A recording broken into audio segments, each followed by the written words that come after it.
Good Wednesday afternoon, EE sports fans. John Cannon coming to you from the Yellow Jacket Fieldhouse. I am here with our eesports.us Tri Players of the Week. We're going to start with the boys wrestlers, Carlos Nacsimento, Jay Cardenas, and of course our girl that is, I think this is the third time that she's been Player of the Week, Yesenia Saldana. Guys, first off, congratulations on qualifying for regionals. First experience at district. What was it like competing at a district tournament? It was really exciting.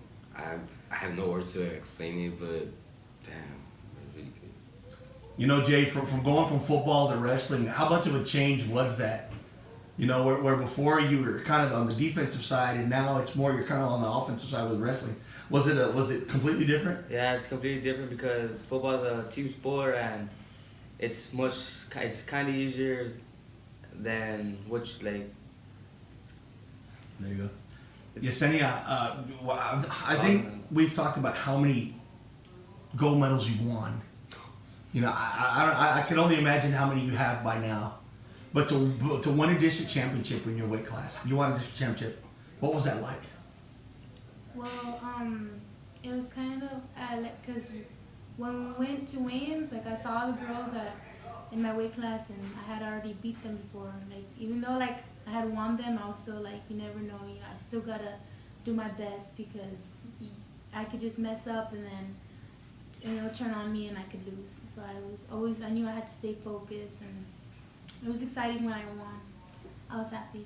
Now going into regionals, what do you think that's going to do for you? You know, do you think it's going to give you the added motivation you need to where you're going to try to bring home another gold medal, maybe go to state? Yes, I'm gonna do my best and just work hard, focus, and try to win another gold medal and make it to state. You know, Jay, they talk about how tough this region is, one of the toughest in Texas. Do you feel the competition that you faced in this district has prepared you for what you're going to see next? I feel like it's what we have going on here in our district. I feel like it's got us ready to where we're going, and I feel like it's gonna be a good ride. It's gonna be good competition up there. But either way, we're still gonna have to work our butts off. And from what you've seen in wrestling, what do you feel is going to give you an advantage for in football this year? The one-on-one is like competition. I'm all about competition. I like to compete. I like to show what I got. I like to work. I like to show how I'm able to be in an individual sport and a team sport. There we go. Carlos, we're going to talk to you kind of on a personal level. Your father is a world-renowned Brazilian Jiu-Jitsu artist. How much of what you've learned from him has helped you into wrestling? Well, that's something that people really ask me a lot. Like, before when I got here, my first martial art was Jiu-Jitsu. So I started with Jiu-Jitsu, right? So he taught me some stuff. I got to the green belt. And when I got in wrestling, it was easier because, well, he taught me some stuff.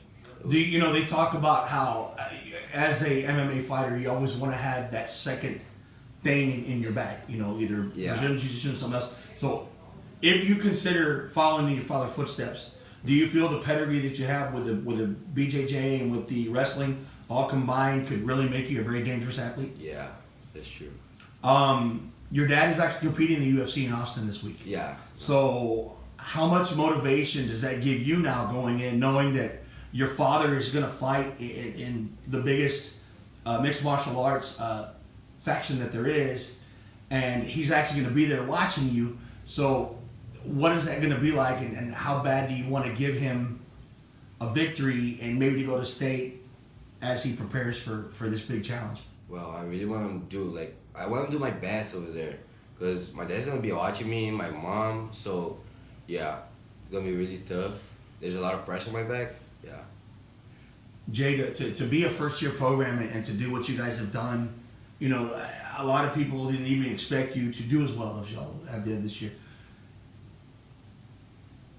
What does it do for your psyche? I mean, like, does it give you more motivation, you know, going into this thing, knowing that, again, you're the underdogs, but you've been the underdog all year?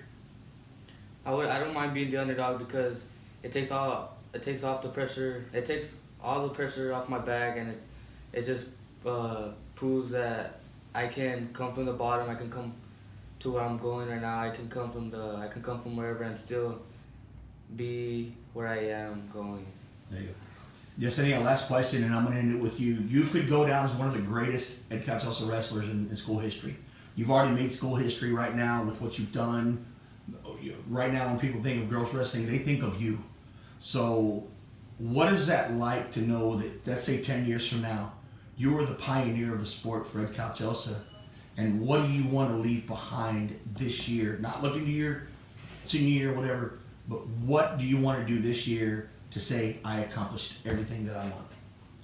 Well, for one, I know it's like a little too early, seeing that I'm barely going to regionals, but I want to be a state champ this year, my only year, and of course I want like the rest of my team to go with me to state, because I know a lot of these guys like Brazil and Jay, like they've in practice they'll be whooping my butt, and I've only gotten tougher because I'm not gonna go against guys, so like, and that's why like I'm real good at what I do because of my team, and I just hope I win a state championship.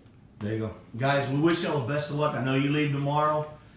Follow us on eesports.us. We're going to have the results on how they do. Friday, Saturday, Delco Center. Here comes the steam. So good luck to you guys. Good luck to you.